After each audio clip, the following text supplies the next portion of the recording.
የተከበራችሁና የተወደዳችሁ ተመልካቾቻችን የትውልድ ድምጽ ከሆነው ኤምኤን 5 ኪሎ ከሚገኘው ስቱዲዮአችን የኤምኤን 24/7 ምዕራፍ 2 አሁን በቀጥታ ስርጭት ተጀምሯል።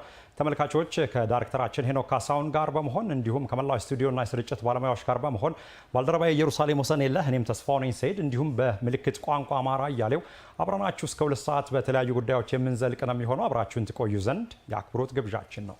አጫጭር ዜናዎቹን በማስቀደም እንጀምራለን። ኢትዮጵያ የስደተኞችን መብትና ደህንነት በማስከበር ረገድ ያላትን ዓለም አቀፍ ሚና አጠናክራ ትቀጥላለች ሲሉ ምክትል ጠቅላይ ሚኒስትር ተመስገን ጥሩነህ ገለጹ። ምክትል ጠቅላይ ሚኒስትሩ በተገኙበት ዛሬ በዓለም አቀፍ የስደተኞች ቀን አከባበር ላይ በስደት ዙሪያ በጎ ተጽዕኖ የፈጠሩና ለውጥ ያመጡ አካላትን የስደት ቻምፒየን በሚል ተከብሯል። በዚህ ወቅት መንግስት በዜጋ ተኮር ፖሊሲው በተለያዩ ሀገራት በችግር ላይ የሚገኙ ዜጎችን በክብር ወደ ቤታቸው የመመለስና የማቋቋም ስራን ቀዳሚ ትኩረቱ አድርጓል ብለዋል። እኛ ስደተኞችን የችግር ምንጭ ሳይሆን የሀገራትን ኢኮኖሚ የሚያጠናክሩና ማህበራዊና ባህላዊ ትስስርን የሚያጎለብቱ የፈጠራ የስኬትና የለውጥ ኃይሎች አድርገን እንመለከታቸዋለን ነው ያሉት። ኢትዮጵያ በመደመር እሳቢዋ ከተለያዩ ሀገራት የመጡ ከ1 ሚሊዮን በላይ ስደተኞችን ተቀብላ ታስተናግዳለች ያሉት አቶ ተመስገን ተገቢውን ከለላና ድጋፍ በመስጠት በዓለም አቀፉ የስደተኞች ስምምነት ትግበራ ላይ ግንባር ቀደም ሚናዋን እየተወጣች ነው ብለዋል። ለስደተኞች መብትና ክብር መቆም የመንግስት ኃላፊነት ብቻም ሳይሆን የሁላችንም የሞራል ግዴታ መሆኑን መገንዘብ ይገባል ማለታቸውን የኢትዮጵያ ዜና አገልግሎት ዘግቧል።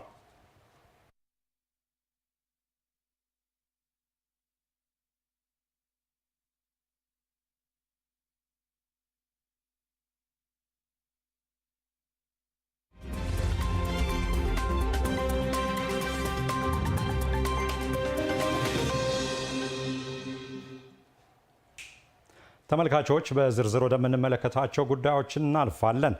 በአሁኑ ወቅት በስንዴ የተሸፈነው መሬት 7 ሚሊዮን ሄክታር ገደማ መድረሱን ምርትና ምርታማነት እየጨመረ መምጣቱም ተገለጸ።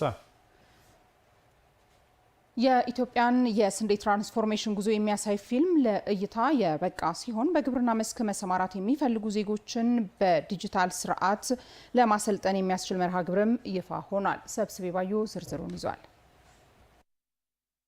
ኢትዮጵያ ከዚህ ቀደም 75 በመቶ ገደማ የስንዴ ፍጆታዋን በራሷ አምርታ የምትጠቀም ሲሆን 25 በመቶ የሚሆነውን ደግሞ ከውጭ ስታስገባ መቆየቷን መረጃዎች ያሳያሉ። ለዚህም በዓመት እስከ $1 ቢሊዮን ስታወጣ ቆይታለች። ይህ ታዲያ ከፍተኛ የስንዴ ምርታማነት ትራንስፎርሜሽንን እንድታደርግ ካደረጓ ምክንያቶች መካከል አንዱ ነው። ታዲያ ይህንን በስንዴ ዘርፍ የተገኘውን ውጤታማ ስራ በሰፊው ማስተዋወቅ እንዲሁም ሰንዶ ለታሪክ ማቆየት ይገባልና የኢትዮጵያን የስንዴ ትራንስፎርሜሽን ጉዞ የሚያሳይ ፊልም ተዘጋጅቶ ለእይታ በቅቷል። የስንዴ ትራንስፎርሜሽን ስራው 4 ዋና ዋና ጉዳዮችን ማዕከል አድርጎ ሲተገበር መቆየቱን የኢትዮጵያ ግብርና ትራንስፎርሜሽን ኢንስቲትዩት ዋና ዳይሬክተር ዶክተር ማንደፍሮ ንጉሴ ይናገራሉ። በአማካይ ከ700 ሚሊዮን እስከ 1 ቢሊዮን የአሜሪካ ዶላር ያስወጣን ነበርና ይሄንን በሀገር ውስጥ ምርት ለመተካት ምን መደረግ አለበት የሚለውን 4 የስራ ማዕቀፎች ወይም ምሰሶዎች ይዘን ተነሳን። ይሄ የመጀመሪያው ስንዴ የሚመረትበት አካባቢ ላይ የምርምር ውጤትን እንጠቀም፣ በአሲዳማነት የተጠቃ መሬትን አክመን በላይም በማከም ወደ ምርት መመለስ። በሶስተኛ ደረጃ ደግሞ አሁንም ስንዴ አምራች በክረምት ውሃ የሚተኛበት ቦታ አለ፣ እሱን በማጠንፈፍ። በአራተኛ ደረጃ የመስኖ ስንዴ ነው፣ በበጋ ጊዜ የሚሰራ። ባለፉት ዓመታት በተሰራው ስራ በአሁኑ ወቅት በስንዴ የሚሸፈነው መሬት 7 ሚሊዮን ሄክታር ገደማ መድረሱንና ምርታማነቱም እየጨመረ መምጣቱን ነው ዶክተር ማንደፍሮ የገለጹት። በ3502 ሄክታር የተጀመረ አሁን 4.2 ሚሊዮን ድረስ የደረሰ በመስኖ ስንዴን ማምረት። ይሄ ከዚህ የሚገኘው ምርት ደግሞ ከክረምቱ የበለጠ አማካይ ውጤት ስላለው በስንዴ ራሳችንን መቻል አለብን ብለን የተነሳነውን እንደ አውሮፓውያን አቆጣጠር በ2023 መጨረሻ ላይ ራሳችንን ቻለን። የአምናን ዳታ በምናይበት ጊዜ 7 ሚሊዮን ሄክታር መሬት ታርሶ ወደ 230 ሚሊዮን ኩንታል ምርት ተገኝተዋል። እንግዲህ ስንጀምር ወደ 29 ኩንታል በሄክታር የነበረ ምርታማነት አምና 36 ኩንታል በሄክታር ይሄንን በቀላሉ በ7 ሚሊዮን ብታባዛው ሊገኝ የሚችለው ምርት ተጨማሪ ምርት በጣም ከፍተኛ ነው።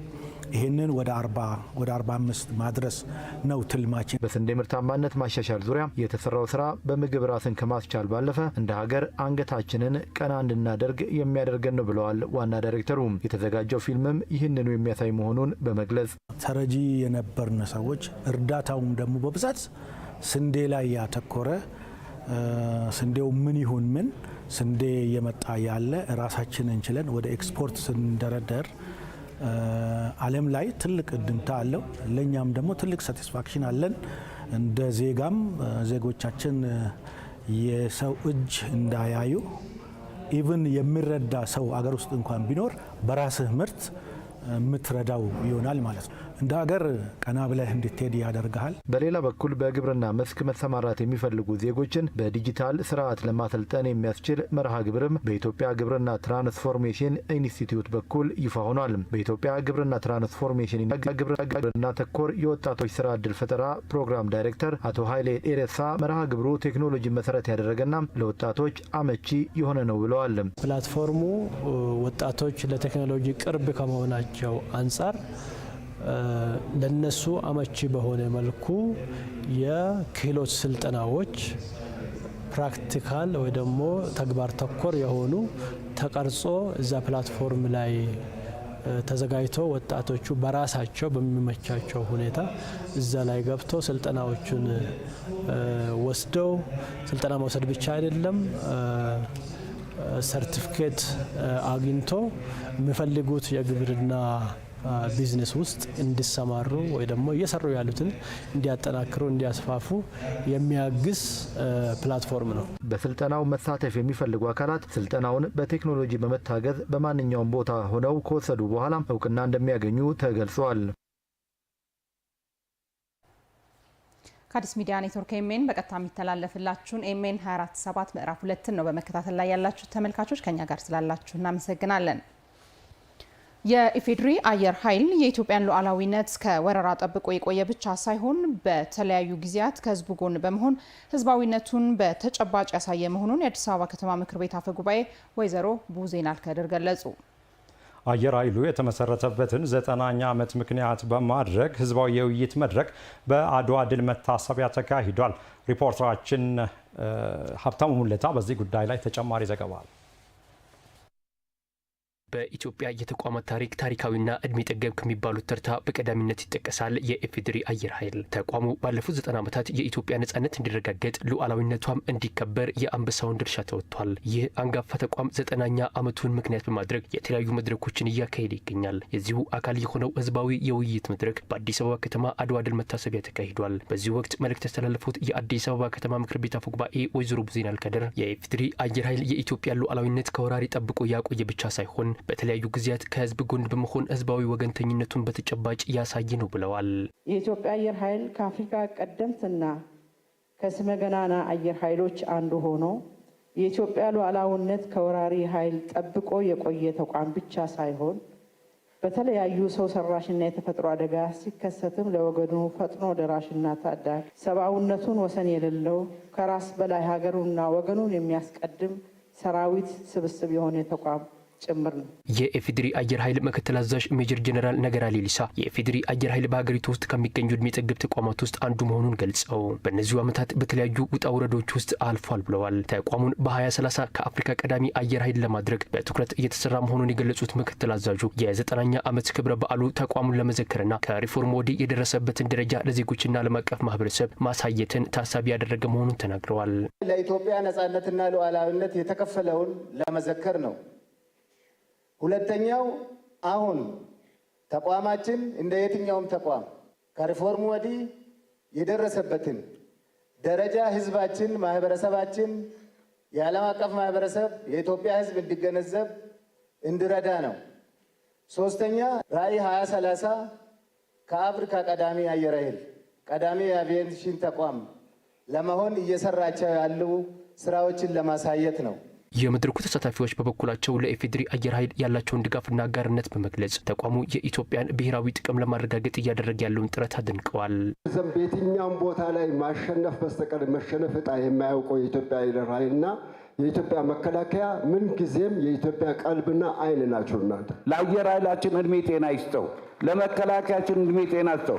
አገራችንን ኢትዮጵያን ፈጣሪ ይጠብቅልን። አየር ኃይሎቻችን በሰማይ ተምዘግዛጊ በምድር ተኳሽ ጀግኖች ናችሁ። የኢትዮጵያ አየር ኃይል ከፍተኛ ምስጋና ያስፈልገዋል። ተቋሙ የዘመኑን ቴክኖሎጂ መሸከም የሚችሉ ሙያተኞችን በስልጠና በማፍራት ሌሎች ሎጂስቲክሶችን በራስ አቅም በማምረትና በመጠገን ለሀገራችን የኢንዱስትሪ እድገት ታሪካዊ አሻራውን እያኖረ ያለ መሆኑን አፈ ጉባኤ ቡዚናል ከድር ገልጸዋል።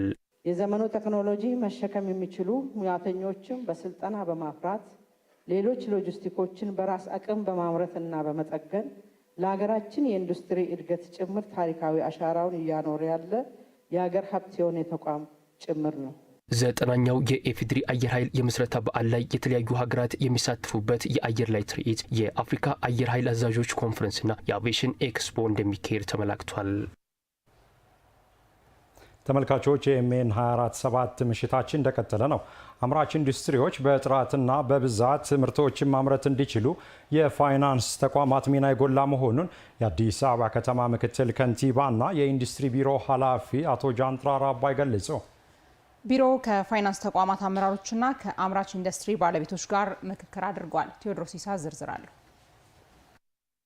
አምራች ኢንዱስትሪዎች ለሀገር ኢኮኖሚ እድገት የጎላ አስተዋጽኦ ያበረክታሉ። በሀገር በቀል ኢኮኖሚ ማሻሻያ ትኩረት ከተሰጣቸው ዘርፎች መካከልም የኢንዱስትሪ ዘርፉ አንዱ ነው። በአዲስ አበባ ከተማ ለአምራች ዘርፉ ፈተና የነበሩ ችግሮችን በመፍታትና ዘርፉን በመደገፍ ምርታማነት እያደገ መምጣቱ ይነገራል። የመስሪያ ብድር የሚገኝበትን መንገድ በማመቻቸት የቦታ እጥረት ችግራቸውን የመቅረፍና መሰረተ ልማቶችን የማሟል ስራዎች ከዚህ ቀደም መሰራታቸው ይታወሳል። አሁንም የአምራች ኢንዱስትሪዎችን ምርታማነት ለማሳደግ የተለያዩ ተግባራት ተጠናክረው ቀጥለዋል። በዚህም አምራች ኢንዱስትሪዎች የሚገጥማቸውን የብድር ችግር ለመቅረፍም የአዲስ አበባ ኢንዱስትሪ ልማት ቢሮ ከፋይናንስ ተቋማትና አምራች ኢንዱስትሪዎች ጋር ውይይት አካሂዷል። የአዲስ አበባ ከተማ ምክትል ከንቲባና የኢንዱስትሪ ልማት ቢሮ ኃላፊ አቶ ጃንጥራር አባይ በከተማዋ የሚገኙ ኢንዱስትሪዎች የማምረት አቅማቸው ከ66 ከመቶ በላይ መድረሱን ገልጸው አምራች ኢንዱስትሪዎች የማምረት አቅም 85 ከመቶ ለማድረስ እየተሰራ ነው ብለዋል። በኢንዱስትሪ ቁጥሩም ሰፋ ያለ ቁጥር የሚገኝበት አካባቢ ይኖር አዲስ አበባና አዲስ አበባ ዙሪያ ነው።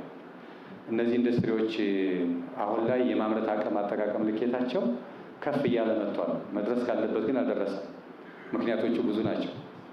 ኢንዱስትሪዎቹ 66.67% ላይ ነው አሁን የማምረት አጠቃቀማቸው የሚታየው። ይሄ 85% ሊደርስ ይፈልጋል። በ2022 85% ለማድረስ የግድ ማሽነሪ መለዋወጫ ይፈልጋሉ፣ ቦታ ይፈልጋሉ፣ ኢንፍራስትራክቸር ይፈልጋሉ፣ ብድር፣ ፋይናንስ፣ ኢንሹራንስ፣ ብዙ የድጋፍ ማዕቀፎች ይፈልጋሉ። በከተማ አስተዳደሩ ምርታማነት ለማሳደግ የተለያዩ ድጋፎች ሲደረግላቸው መቆየቱን የገለጹት የአምራች ኢንዱስትሪ ባለቤቶች ምርታማነትን ለማሳደግ ብድር አቅራቢ ተቋማት ትኩረት ሰጥተው ሊሰሩ እንደሚገባ ጠይቀዋል። ባንኮች የሚጠይቁት ሀብታም ሆነህ እና ነው። እኔ ጋር ስትመጣ መጀመሪያ ሀብታም ሁን፣ ቤት፣ መኪና፣ ጃይንት የሆኑ ሪጅድ አሴቶች ይዘህ ካልመጣ ምንም አንሰማህም ነው። ከእናንተ ጋር ተሳስረን የምንሰራበትን መንገድ እናንተን ባንኮች ብትመለከቱልን አሁን እንደተባለው ኢንዱስትሪው ላይ ትልቅ ለውጥ ማምጣት እንችላለን። የፋይናንስ ተቋማት የስራ ኃላፊዎችም አምራች ኢንዱስትሪው ምርታማ እንዲሆንና ለሀገር ኢኮኖሚ የሚጠበቅበትን አሻራ እንዲያስቀምጥ በትኩረት እንደሚሰሩ አረጋግጠዋል። ሪስኩን አቨርት ለማድረግ ባንክ ዋስትና ይፈልጋል። ግን ዋስትና አማራጮች ደግሞ መኖራቸውን ተበዳሪዎች ማወቅ አለባቸው። ቤት፣ መኪና ብቻ ሳይሆን በርካታ የሚባሉ ዋስትናዎች አሉ። ሼር ሰርተፊኬት ሊሆን ይችላል፣ ኢንክሉዲንግ ገቨርንመንት ጋራንቲ፣ የፌዴራል ሊሆን ይችላል፣ የሪጂናል ገቨርንመንት ሊሆን ይችላል። እንደዚህ አይነት ዋስትናዎችም ለባንኮች ቢቀርቡ ባንኮች አክሴፕት ያደርጋሉ። ዞሮ ሪስኩን አቨርት ለማድረግ የምንገለገልበት ስለሆነ ማለት ነው። ሲነገር የነበሩት ከአሰራር ከፕሮዳክቱን አቬለብል ከማድረግ አንጻር ያሉትን ሪል የሆኑ ፊድባኮችን ወስደን የተሻለ ደግሞ ፎከስድ የሆነ ሴክተሩን በደንብ ለማሳደግ የሚያስችል አሰራሮችን ለማዘመን ጥረት የምናደርግ ይሆናል ብዬ አስባለሁ። አምራች ኢንዱስትሪ ውጤታማ እንዲሆን ያሉ ችግሮችን በጋራ በመፍታት ለሀገር እድገትና ኢኮኖሚ በትብብር መስራት እንደሚገባም አቶ ጃንጥራር አባይ አሳስበዋል። በነበራችሁ አስተያየት ባነሳችኋቸው ጥያቄ ቀጥለን በምንሰራቸው ስራዎች ላይ እናንተ ደግሞ ባንኮች ወስዳችሁ መፈተሽ ባለባቸው ጉዳዮች ላይ ኢንዱስትሪውን ምን ያህል ለአዲስ አበባ ደግፍ ነው የሚለው ዳታውን ወስዳችሁ መረጃ ለይታችሁ እንድትሰጡን፣ ከዛ ባሻገር ያሉ ቻሌንጆች ካሉ ቢሮክራሲውን ደግሞ ለመስበር እኛ ዝግጁ ነን። ተቀራርበን መስራት ለጋራ ሀገር ለጋራ ተጠቃሚነት ስለሆነ አብረን እንሰራ አደራለን ማለት ነው የምንፈልገው። በአዲስ አበባ ከተማ በአነስተኛና መካከለኛ እንዲሁም በከፍተኛ ደረጃ ላይ የሚገኙ ከ3800 በላይ የአምራች ኢንዱስትሪዎች እንዳሉም ተገልጿል። በስራ አካባቢ ላይ የሚከሰቱ አደጋዎችን በመለየት የሰራተኞችን ደህንነት ማስጠበቅ ጉዳይ የሁሉም ትኩረት ሊሆን እንደሚገባና ትኩረት ሊሰጠው እንደሚገባ ተገለጸ። የአዲስ አበባ ከተማ አስተዳደር ስራና ክህሎት ቢሮ ከአዲስ አበባ ዩኒቨርሲቲ ጋር በመተባበር የሙያ ደህንነት ጤንነትን በተመለከተ ያጠናው ጥናት ከተለያዩ ባለድርሻ አካላት ጋር ተወያይቶበታል። ጸጋ ታደለ በዓለም አቀፍ ደረጃ በስራ አካባቢ በሚከሰት ጉዳት ከ2.2 ሚሊዮን በላይ ሰዎች በአመት ውስጥ ህይወታቸውን እንደሚያጡ ጥናቶች ያመላክታሉ። በፈጣን የእድገትና የልማት ጎዳና ላይ በምትገኘው አዲስ አበባም ለእድገቷ ምክንያት የሆኑ ኢንዱስትሪዎችና ሌሎችም የስራ ዘርፎች ከስራ አካባቢ ደህንነት ስጋት ነፃ መሆን እንዳለባቸው ይታመናል። ይሁን እንጂ በተለይ በአምራች ኢንዱስትሪው፣ በአገልግሎት ሰጪ ተቋማትና በግንባታ ዘርፉ የሰራተኞችን ደህንነት አደጋ ላይ የሚጥሉ አጋጣሚዎች ሲከሰቱ ይስተዋላል። ይህንን ችግር ለመቅረፍና መፍትሄ ለማበጀት የአዲስ አበባ ከተማ አስተዳደር ስራና ክህሎት ቢሮ ከአዲስ አበባ ዩኒቨርሲቲ ጋር በመሆን ያጠናውን ጥናት ከተለያዩ ባለድርሻ አካላት ጋር ተወያይቶበታል። በአዲስ አበባ ስራና ክህሎት ቢሮ የአሰሪና ሰራተኛ ዘርፍ ኃላፊ አቶ አበበ ተቀባ የስራ ላይ ጉዳት መጨመሩን ተከትሎ ችግሩን ከስሩ ለመረዳት ጥናቱ አስፈላጊ መሆኑን ገልጸዋል። ከሙያ ደህንነት ጤንነት ጋር ተያይዞ አንድ ፋብሪካ ውስጥ ምንድነው መሆን ያለበት? በማወቅም ባለማወቅም በግንዛቤ እጥረት ችግርም ፋብሪካውም ዳሜጅ ሊሆን ይችላል፣ ሰራተኞችም ሊጎዱ ይችላሉ። ሁለቱም እንዳይጎዱ ሊያደርግ የሚችል የአሰራር ማዕቀፍ ተዘርግቷል። በጥናቱ የተሳተፉትና በአዲስ አበባ ዩኒቨርሲቲ የመካኒካልና ኢንዱስትሪያል ምህንድስና ትምህርት ክፍል ተባባሪ ፕሮፌሰር ካሱ ጅልቻ በጥናቱ የተለዩ ችግሮች መኖራቸውን ያነሳሉ። ለምሳሌ ሰራተኞች የመስማት ችግር እንደገጠማቸው፣ የማየት ችግር እንደገጠማቸው፣ የሰውነት ቁስለት እንደገጠማቸው፣ እንደዚሁም በድምጽ ምክንያት የሚመጡ የአእምሮ እረፍት ማጣት ስትረስ የምንለው ገጥሟቸው አይተናል። ጥናቱ በዘርፉ ላይ የሚስተዋሉ ችግሮችን በጉልህ ያሳየ መሆኑን የሚገልጹት ደግሞ የኢትዮጵያ ሰራተኞች ኮንፌዴሬሽን ማህበራት ማደራጃና ኢንዱስትሪ ግንኙነት ዘርፍ ቡድን መሪ አቶ ጫን ያለዋወቀ ናቸው። ጥናቱ የሰራተኛውን ደህንነት ከግንዛቤ ያስገባ ነውም ብለዋል። ሰራተኛው ነው ምርት የሚያመርተው፣ ምርቱንም ስራውንም የሚሰራው፣ ችግሩ የሚደርስበት በተለይ ይሄ የሙያ ደህንነትና ጤንነት ጉዳይ ኦኤስኤች፣ እንደገና ደግሞ ይሄ መርዛማ የሆኑ ነገሮች ሁሉ ችግሮች የሰራተኛው ችግሮች ናቸው። ሰራተኛው ነው የሚሰራው፣ ሰራተኛው ነው የሚመርተው፣ ችግሩ የሚደርሰው ሰራተኛው ነው። ስለዚህ ጥናቱ ሙሉ ለሙሉ ሰራተኛው ነው ኮንሰርን የሚያደርገው። ጥናቱ ከጥናት ባሻገር ግብ ያደረገው ችግሮቹን በዘላቂነት መፍታትን በመሆኑ የግንዛቤ እጥረትን በመሙላት መረጃንም በተለያዩ አማራጮች ተደራሽ በማድረግ ለተግባራዊነቱ ሁሉም የድርሻውን መወጣት እንዳለበትም ጠቁመዋል። ለማህበረሰቡም ጭምር መረጃ እንዲደርስ እያደረገ በጋራ መስራት እንዲችል ማድረግ ነው። ለዚህ ደግሞ ጥሩ ማሳያ ነው ብለን የምናስበው ከአዲስ ሚዲያ ኔትወርክ ጋር ከአዲስ አበባ ዩኒቨርሲቲ ጋር በመቀናጀት የምንሰራቸው ስራዎች በአሰሪና ሰራተኛ ጉዳይ ዘርፍ አዎንታዊ ለውጥ እየመጣ ነው ብለን ነው የኛ ግምገማ እንደዛ ነው የሚያሳይ። አሰሪው ደግሞ ግንዛቤ ፈጥሮ የሰራተኛው ጤንነት፣ የስራ ቦታ ዲሰንት ወርክ፣ ጥሩ ምርታማነትን ለማምጣት እነዚህ ነገሮች ከሌሉ ምርት ላመርት አልችልም፣ በምርትም ጥራትም የለም፣ ሊሸጥልኝ አይችልም ከሚል ግምት አኳያ ይሄንን ጥናት ወስዶ የራሱ አድርጎ ተግባራዊ ለማድረግ ነው መሄድ ያለበት። የስራ ቦታ ደህንነትን ባህል ማዳበር፣ መጠበቅ በተለይ ሰው ላይ መስራት እንዳለባቸውና እንደ ሀገር ደግሞ ትልቅ የሆነ የስራ ቦታና ደህንነት ላቦራቶሪ ወይም ምርመራዎች የሚደረጉበት የስራ ቦታ ደህንነቱ የተጠበቀ መሆን ያለመሆኑን ማረጋገጫ የሚሰራበት እንዲሰራ አቅጣጫ አስቀምጠንበታል በዛሬው ጥናት። አምራች ኢንዱስትሪዎች፣ አገልግሎት ሰጪ ተቋማትና የኮንስትራክሽን ዘርፉ የሰራተኞችን የሙያ ደህንነት ጤንነት ቀዳሚ ጉዳይ ማድረግ እንደሚገባውም ተመላክቷል። ከአዲስ ሚዲያ ኔትወርክ ኤምኤን በቀጥታ የሚተላለፍላችሁ የሰዓቱ ዜናችን አሁንም ወደ እናንተ መድረሱን ይቀጥላል። የፋይዳ ዲጂታል መታወቂያ አገልግሎትን በማቀላጠፍ ጊዜና ጉልበትን እየቆጠበ ነው ሲሉ የተለያዩ ተቋማት ተገልጋዮች ተናገሩ። ሪፖርተራችን ቤተልሔም አየነው በተለያዩ ተቋማት ተገኝታ የተገልጋዮችን የፋይዳ ዲጂታልን አስመልክተው የሰጡትን አስተያየት እንደሚከተለው አጠናቅረዋለች። ፋይዳ ዲጂታል መታወቂያ ዲጂታል ኢትዮጵያን እውን ከማድረግ አንጻር ከፍተኛ አስተዋጽኦ እያበረከተ ይገኛል። በተለይ አንድ ሰው አንድ ማንነት ብቻ ሊኖረው ይገባል በሚል ከዚህ ቀደም እንግዲህ ሰዎች የተለያዩ የሐሰት መረጃ የያዙ መታወቂያዎችን በመያዝ ይፈጠሩ የነበሩ ማጭበርበሮችን፣ ብልሹ አሰራሮችን ከማስቀረት አንጻርም የራሱን አስተዋጽኦ እያበረከተ ነው። ዜጎች መታወቂያቸውን በመያዝ የተለያዩ ተቋማት ላይ አገልግሎት እንዲያገኙ ከማድረግ አንጻር እንዲሁም ደግሞ ተቋማትን ከማስተሳሰርም አንጻር ፋይዳው የጎላ ነው። ዛሬ እንግዲህ የተለያዩ ተቋማት ላይ እየተዘዋወርን በፋይዳ መታወቂያ አገልግሎት አሰጣጡ ምን ይመስላል፣ ከተገልጋዮች አንጻር አገልግሎት ከሚሰጡትም አንጻር የሚለውን እንመለከታለን። አሁን የምንገኘው በገቢዎች ሚኒስቴር ነው። አገልግሎቱ ምን ይመስላል የሚለውን ደግሞ ተገልጋዮች አገልግሎት የሚያገኙበት ስፍራ ላይ ነን። ወደ ውስጥ ገብተን ደግሞ አገልግሎቱን ቅኝት እናደርጋለን።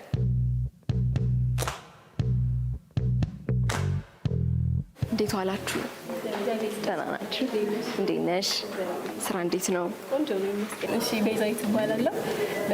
በገቢዎች ሚኒስቴር የታክስ ምዝገባ አገልግሎት ኦፊሰር ነኝ። በፊት ላይ የሚሰጠው እያንዳንዱ ተገልጋይ ወይም ደግሞ ቲን ነምበር ፈላጊ በአሻራ ነበረ እና ደግሞ እንዲሁም ደግሞ በወር ውስጥ ነበር እየተቀበለ የነበረው ቲን ነምበሩ። አሁን ላይ ግን በፋይዳ ቁጥር በፋይዳ ልዩ ቁጥር ቲን ነምበር እየሰጠን ይገኛል። ስለዚህ ጊዜን ከመቆጠብ አንጻር ምን አይነት አስተዋጽኦ እያበረከተ? ለእኛም ቢሆን ለተገልጋዮችም ቢሆን በፋይዳ ልዩ ቁጥር መጠቀማችን ስራችንን ቀላል እንዲሆን አድርገውልናል። ከዛ በተጨማሪ ደግሞ ቲን ነምበር እንዳላቸው እየረሱ በተደጋጋሚ ቲን ነምበር ያወጡ ነበረ ተገልጋዮቻችን እና ይሄን ድግግሞሽም እንዳይኖር አድርገውልናል ፋይዳ። ስለዚህ ማንኛውም ሰው መጥቶ እዚህ አገልግሎት ለማግኘት የፋይዳ ዲጂታል መታወቂያውን ከያዘ በቂ ነው። ሌላ የሚጠየቀው ነገር የለም።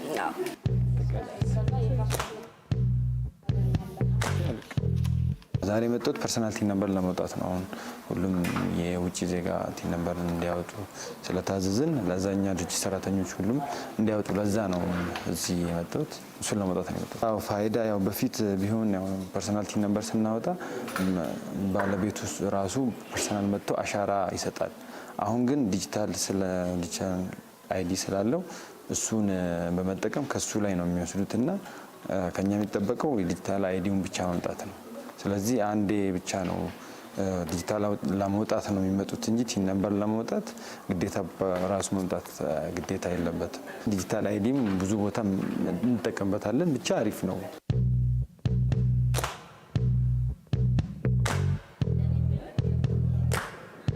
የመጣሁበት ክሊራንስ ለማስጨረስ ነው የመጣሁት። ክሊራንስ አገልግሎት ለመስጠት ደግሞ ወረፋ ጠብቄ የተገለገልኩ ይገኛል።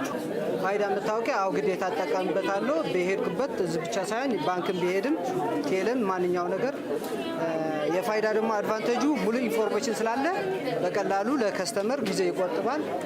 ለሰራተኞች ደግሞ በቀላሉ የኛ ዳታ ያገኛሉ። ስለዚህ ቆንጆ ነው። ፋይዳ መታወቂያ ብንጠቀምበት አሪፍ ያስባል። ፋይዳ መታወቂያ ማንኛው ዜጋ ቢያወጣ ተጠቃሚ ነው። ምክንያቱም ጊዜም ጉልበትም ይቀንስለታል። ዳታ በቀላሉ ይገኛል።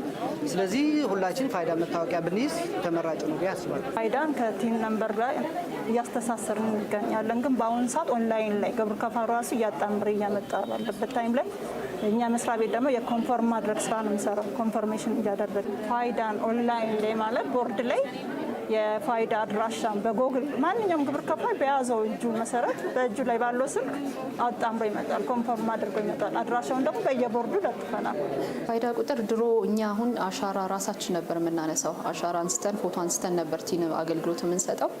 አሁን ግን የገቢዎች ሚኒስቴር ከፋይዳ ብሔራዊ መታወቂያ ድርጅት ጋር በመተባበር የፋይዳ መረጃ ወደኛ ወደ ገቢዎች ሚኒስቴር ዳታቤዝ በማስገባት በመሳብ ማለት ነው።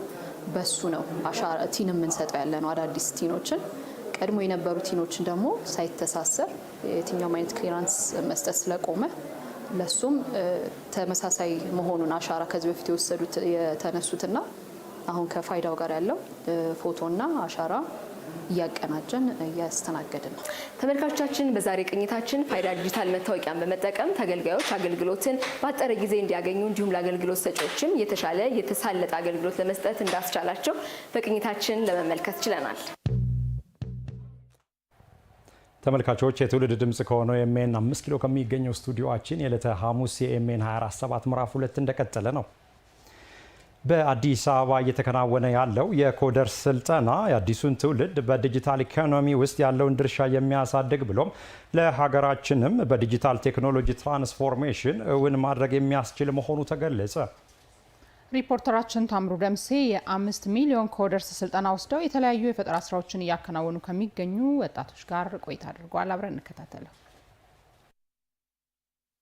ኢትዮጵያ በቴክኖሎጂው ዘርፍ የሚጠበቁባትን የቤት ስራዎች ቀድማ በጥራትና በብቃት በመከወን ዓለም ዛሬ ላይ የደረሰባቸውን የዲጂታል ዘመን ትሩፋቶች ተቋዳሽ መሆን ከጀመረች ሰነባብታለች። እንደ ሀገር በጠቅላይ ሚኒስትር ዶክተር አብይ አህመድ ሀሳብ አመንጭነት የተጀመረው የ5 ሚሊዮን ኮደርስ ኢኒሼቲቭ ሚሊዮኖች ቴክኖሎጂን በሩቅ ከመመልከት ወጥተው እንዲጠቀሙበት ማድረግ እያስቻለም ነው። ይህን ለማስቀጠልና በከተማችን በዲጂታል ዘርፍ በፈጠራ ስራ ክህሎት ያዳበሩ ብቁና ተወዳዳሪ ዜጎችን በማፍራት በዲጂታል ኢኮኖሚ ግንባታ በርካቶች ተጠቃሚ እየሆኑ ይገኛሉ። በዚህም የአይሉክ ቴክ ቡድን አባላት ተጠቃሾች ናቸው። የዛሬው የአይሉክ ቴክ ቡድን መስራች ሶስቱ የቀድሞ የአዲስ አበባ ሳይንስና ቴክኖሎጂ ዩኒቨርሲቲ ተማሪዎች ሲሆኑ በከተማዋ እየተሰጠ የሚገኘውን የኢትዮ ኮደር ስልጠና በመውሰድ ዛሬ ላይ ስራን ከመጠበቅ ወጥተው ስራ ፈጣሪዎች ሆነዋል። በዚህም ስልጠናው ትልቅ አቅም እንደሆናቸው ይናገራሉ። ፋንዳሜንታል ፕሮግራሚንግን በደንብ አንደርስታንድ ሳታደርግ ምንም አይነት ሲስተም መስራት አይችልም።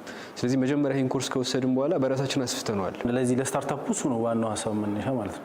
ከዚህ በፊት የሆነ ለመቀጠር ምናምን ነገር ነበር የምናስበው። የቡድኑ አባላት ይህን መሰል ስልጠና ባይወስዱ ዛሬ ላይ ለደረሱበት ደረጃ መድረስ አስቸጋሪ እንደሆነም ያነሳሉ። ኢኒሼቲቭ ራሱ መጀመሩ እኛ ፕሮጀክት ይህን እንድንሰራ አግዞናል። ከዚህ እንትን ብለን ከዛ ሌሎች ፕሮጀክቶችን አሁን ከመንግስት አሁን በተለያዩ ፕሮጀክቶች ድጋፍ ያደርግልናል። ስለዚህ እነሱን ለመስራት ራሱ እንደዚህ ሀሳቡም አይኖረንም ነበር። እኛ የአይሉክ ቴክ ቡድን ዛሬ ላይ የተለያዩ ሶፍትዌሮች ፈጣሪ ሲሆኑ ስልጠናን ሲወስዱበት የነበረው የኢትዮ ኮደር ስልጠናን የሚያግዝ ሶፍትዌር በማልማት የመጀመሪያ ስራቸውን ሀ ብለው ጀምረዋል።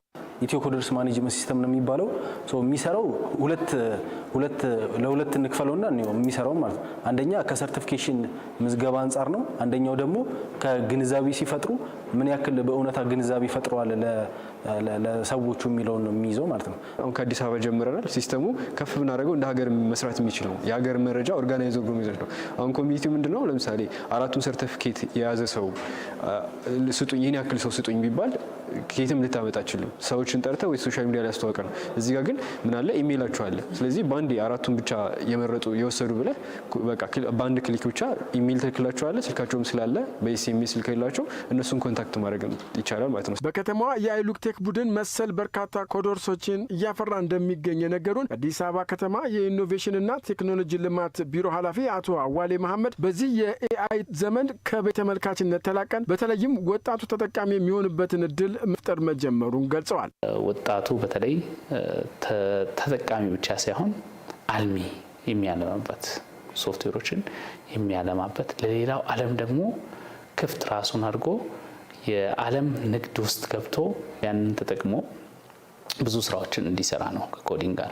ከዚህ ቀደም መነሻ ካፒታል እጦት ምክንያት በጥቂት ባለሀብቶች ብቻ ተይዞ የነበረው ዘርፉ ከ2 ዓመታት ወዲህ መንግስት ባመቻቸው እድል በመጠቀም በነጻ ስልጠናዎችን መስጠት መቻሉ ወጣቱ ትውልድ ከቅጥረኝነት እየተላቀቀ እንደሚገኝም አብራርተዋል። ጥቂት ድርጅቶች በሞኖፖሊ ተይዞ ባለሀብቶች ይዟቸው ልጆችን ቀጥሮ የሚያሰሩበት ሁኔታ ነበር እንደ አዲስ አበባ የነበረው።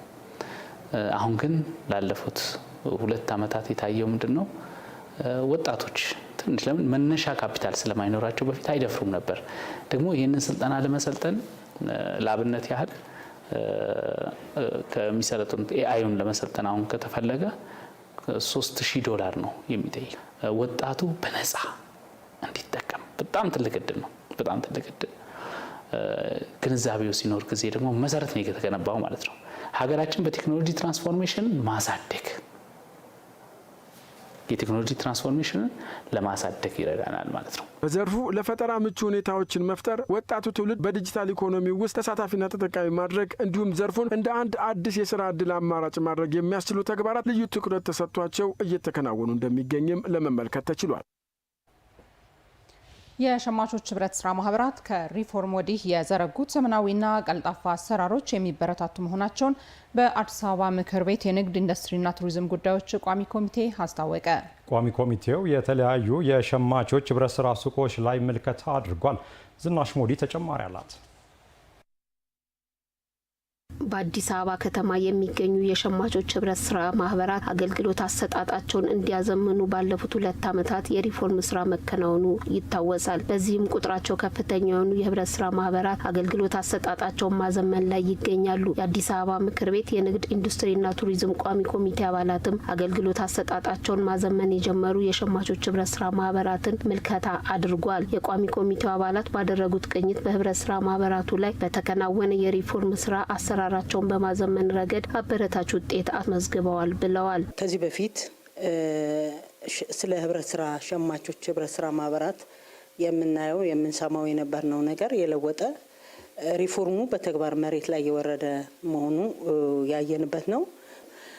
ሱፐርማርኬት ዘመናዊ ሆኖ ዳቦ ቤት፣ ዳቦ መጋገሪያ ቤት፣ እነዚህ የመሳሰሉ ነገሮች የህብረተሰቡን የገበያ የኑሮ ውድነትን ለማሻሻል መንግስት ከሚሰራቸው ስራዎች አንዱ ይሄ ነው።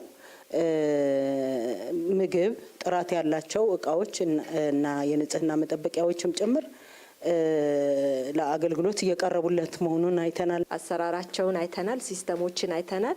በጣም የዘመኑ ካሜራ ሁሉ መግጠም ደረጃ ድረስ መድረስን ሁሉ አይተናል። እዛ በሚቀጥለው ጊዜ ደግሞ ህብረተሰቡስ የዚህ ትሩፋት ተጠቃሚ ነው ወይ ያስኪረጋገጥ ድረስ በጣም ስኬታማ እስከምትሆኑ ድረስ እንረዳለን። በጣም አሪፍ ነው ዛሬ ያየነው። በ11ዱም ክፍለ ከተሞች ላይ የሪፎርም ተግባር መከናወኑን የተናገሩት የአዲስ አበባ ህብረት ስራ ኮሚሽን ኮሚሽነር ሽታይ መሐመድ በዚህም ምቹ የመገበያያና የመዝናኛ ስፍራ ከመፍጠር ባለፈ ቴክኖሎጂን የመጠቀምና አሰራርን የማዘመን ተግባር በአብዛኛዎቹ ማህበራት ላይ ተሰርቷል ብለዋል። ማዘመን በጣም ስታንዳርድ የሆነ ምርቶቹንም የሚይዟቸው ምርቶችም ተወዳዳሪ የሆነ ህብረተሰባችን በተጨባጭ የሚጠቅሙ የህብረተሰባችን መሰረታዊ የሆኑ ፍላጎቶችን ሊያሟሉ የሚችሉ እንዳያችሁት ህብረተሰቡም ሲገዛ እንደነበረው ከገበያ ዋጋ ጋር በፍጹም ለህብረተሰቡ ተመጣጣኝ የሆነ ምርቶች እንደሚቀርቡ አይታችሁታል። ስለዚህ ህብረተሰቡ የሚጠቅም ተግባር በአንድ በኩል ማዘመን፣ በሌላ በኩል ደግሞ ዲጂታላይዝ ማድረግ የሚለውን ህብረት ስራ ኮሚሽን ላይ እየሰራ ነው ያለን። የሸማቾች ህብረት ስራ ማህበራት በአጭር ጊዜ የነበሩባቸውን የተለያዩ ችግሮች በመፍታት አገልግሎት አሰጣጣቸውን ለማዘመን ያከናወኑት የሪፎርም ስራ ውጤት ያስገኘ ነው ያሉት የቋሚ ኮሚቴው ሰብሳቢ አቶ ጋቶች ውርዲያ ይህ ተግባር በሌሎች ህብረት ስራ ማህበራት ተጠናክሮ ሊቀጥል እንደሚገባም አሳስበዋል። ዛሬ ጥሩ አየ ነው። ቢያንስ ትልቅ የዋጋ መቀነስም ስላየነባቸው እነዚህ ሱቆች ልክ መመሪያቸው እንደምታስቀምጡበት አግባብ ምርቶችን እየሸጡንና ጥራታቸውን በጠበቀ በዛው አግባብ እያደረገ መሆኑን አይተናቸዋል። ሌሎች አሁን ያላየናቸው በዚሁ ደረጃ ላይ ናቸው ወይ የሚለውም እንደ ምክር ቤት ማረጋገጫ ያስፈልገናል ማለት ነው። ህዝቡም አሁንም ጥያቄዎች ስለሚያነሱ እንደ ምክር ቤት ፕሮግራም ስላለን መልሰን በሱፐርቪዥንም ቢሆን በመስክ ምልከታ ማየት የምንችልባቸው ነገሮች አሉ። የአዲስ አበባ ምክር ቤት ንግድ ኢንዱስትሪና ቱሪዝም ጉዳዮች ቋሚ ኮሚቴ በቦሌና ንፋስ ስልክ ላፍቶ ክፍለ ከተሞች በሚገኙ የህብረት ስራ ማህበራት ላይ ምልከታ አድርጓል። ተመልካቾች መረጃዎቻችን እንደቀጠሉ ናቸው። ዛሬ እንግዲህ ሐሙስ ነው ኢየሩስ። ሐሙስ ማታ ደግሞ ልክ ከ2 ሰዓት ጀምሮ አገልጋዩ መሰናዶ አለ። ዛሬ እንግዲህ ተረኛው የንፋስ ስልክ ላፍቶ ክፍለ ከተማ አጠቃላይ ያሉ አገልግሎቶች በክፍለ ከተማው ምን ይመስላሉ ሲል አገልጋይ ይጠይቃል። ለዚህም በስቱዲዮ በቀጥታ ስርጭት እንግዳ ጋብዘን ምላሽና ማብራሪያ የምናሰጥ ነው የሚሆነው። አገልጋዩን ትከታተሉ ዘንድ ከወዲሁ በአክብሮት እንጋብዛለን ተመልካቾቻችን። የሰላም ሰራዊት አዲስ አበባ ከተማ ሰላም እንድትሆን አስችሏል ሲሉ የአዲስ አበባ ከተማ ሰላምና ጸጥታ አስተዳደር ቢሮ ገለጸ። ቢሮው በሰላም ዙሪያ ከዚህ በፊት የተሰሩ ስራዎችን በመገምገም የቀጣይ የትኩረት አቅጣጫዎችን ለመስጠት ያለመ የሁሉም ክፍለ ከተሞች የሰላም ሰራዊት አባላትና የአዲስ አበባ ፖሊስ የተሳተፉበት የውይይት መድረክ አካሂዷል። ሪፖርተራችን ንጉሱ በቃሉ የውይይት መድረኩን ተከታትሎ ተከታዩን ዘገባ አሰናድቷል።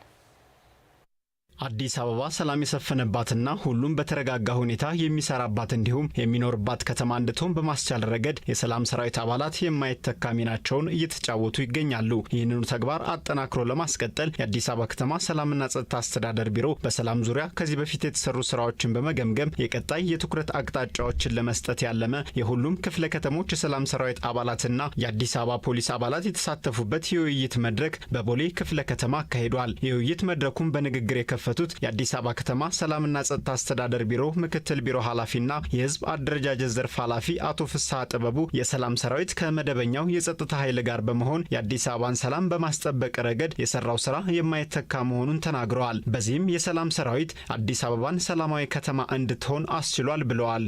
ሰላሟ የተጠበቀ ከተማ እንድትኖር ሁሉም ማህበረሰብ ተማሪውም ነጋዴውም በየፊናው በሰላም ወጥቶ በሰላም እንዲገባ የህብረተሰቡ በዓሎች፣ ኩነቶች፣ ትላልቅ አገር አቀፍ ዓለም አቀፍ ስብሰባዎች በሰላም እንዲጠናቀቁ ሰላሟ የሰፈነባት 24 ሰዓት የምትሰራ ልማቷ ያልተስተጓጎለ ከተማ እንድትሆን የሰላም ሰራዊቱ ሚና እጅግ የላቀ ነው። አዲስ አበባ እየተጓዘችበት በምትገኘው የእድገት ጎዳና መነሻነትና የበርካታ ዲፕሎማቶች ማዕከልነቷ የተለያዩ ዓለም አቀፍና አህጉር አቀፍ ኮንፈረንሶችን ማዘጋጀት ከመቻሏ ባሻገር የተለያዩ ሃይማኖታዊና የአደባባይ በዓላት ይከበሩባታል። እነዚህ በዓላት በሰላም እንዲከበሩ የሰላም ሰራዊት አባላት በትጋት እንደሰሩ ይናገራሉ። ትልቅ የወንጀል ውስጥ ለውስጥ በየቀጠናው በየቡለኩ ይሰሩ የነበሩ ወንጀሎች እንዲቀንሱ ተደርጓል። የአዲስ አበባ ሰላም ደግሞ እንደምታዩት ዓለም አቀፍ ከተማ እንደመሆኗ መጠን በጣም ትልቅ ስራ ትላልቅ እንግዶች እየመጡ በሰላም ገብተው የሚወጡበት ሁኔታ ተፈጥሯል። ይሄ ደግሞ የሰላም ሰራዊቱ ትልቅ አስተዋጽኦ የአንበሳውን ድርሻ ወስዷል። በዓላቶች ላይ በተለያየ በአደባባይ በዓላቶች ላይ እንሳተፋለን። አሁንም ደግሞ በየቀኑ በአካባቢያችን በብሎክ ላይ እንደዚሁም የተለያየ በሽፍት እንሰራለን። በቀጣይም የአዲስ አበባን ሰላም ለማስጠበቅና የሚከናወኑ የትኛውንም ሁነቶች ያለምንም ችግር እንዲከበሩ ከሌሎች የጸጥታ ኃይሎች ጋር በቅንጅት በመስራት ኃላፊነታቸውን እንደሚወጡ የሰላም ሰራዊት አባላቱ ገልጸዋል። አሁንም ለወደፊት አሁን የሚመጡትን ስብሰባዎችን ከዓለም አቀፍ ከአፍሪካ እንደ ሀገራችን ምንም ነገር ሳይመጣ ሰላምን አስጠብቀ ነው ወደፊትም እንቀጥልበታለን። ከደንብ ቢሮ ከፖሊስ አካል ከተለያየ ከወረዳ ጽህፈት ቤት ሰራተኞች ጋርም 24 ሰዓት ነው እየሰራን ያለ። ይህንንም ጉባኤ የሚመጡ ሰዎች በሰላም ወጥቶ በሰላም እንዲመለሱ የሀገራችን ጥሩ ገጽታ ይዞ እንዲመለሱ እኛ በተቀመጠው መርሃ ግብር መሰረት እነኚህ ሰዎች እንግዶችን እንግዲህ ኢትዮጵያ ትታወቃለች በእንግዳ ተቀባይነት በማስተናገዳችን ጸጥታውን በዛው ልክ ሆኖ እነኚህ መጥቶ የሀገራችንን ጥሩ ገጽታ ይዞ ሄዶ ኢትዮጵያን ከፍ የሚያደርጉበትን መንገድ ሌት ከቀን እንሰራለን ብዬ አስባለሁ። እናደርጋለን ብዬም ደግሞ አስባለሁ።